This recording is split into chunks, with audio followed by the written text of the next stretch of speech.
House and Senate Labor Committees? Sure. I want to echo some of the things that have been said here already, which is that this public sector bargaining system that is constructed under Chapter 2 of the Iowa Code was born out of compromise. This was not a one-sided effort that came through. This was something that was put into place and signed by a Republican governor to bring about the labor peace that we have seen for the past several decades. It functions out of reason and compromise. When we have reasonable proposals on both sides, we reach agreements that determine wages and benefits for Iowa's public sector employees. If you go to arbitration, you better have functioned with reason and compromise, because your proposal is only going to be adopted by a neutral arbitrator if it is the most reasonable compromise.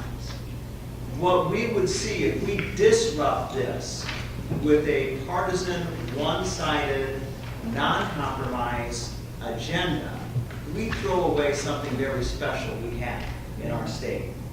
Anything that is done to disrupt our long-standing labor peace in this state is born out of unreasonableness. And it's born out of something that we did not hear about on the campaign trail this year. This is a secret agenda to strip away workers' rights. That's what this is.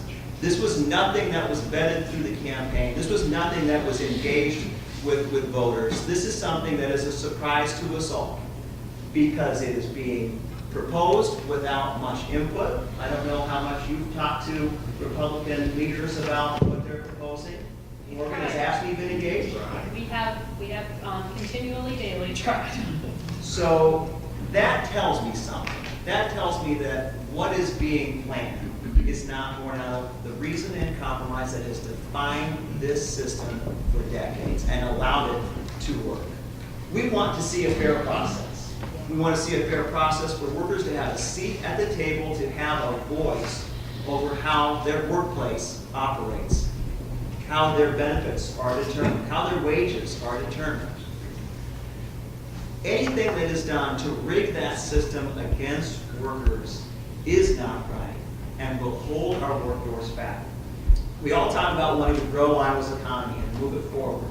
We do that by engaging the workforce, giving it a seat at the table, and allowing people to succeed and do so reasonably through this process. So as we look at what's going to be happening, keep an eye on those two concepts, reason and compromise, and see where they are involved in the agenda. And that is anything that actually uplifts workers. It does something to advance workers' rights. It doesn't do advance wages. It's all about stripping down, tearing down. And that is not how we build a successful economy in this state. So pay attention to what is being suggested, but also what is missing in this conversation.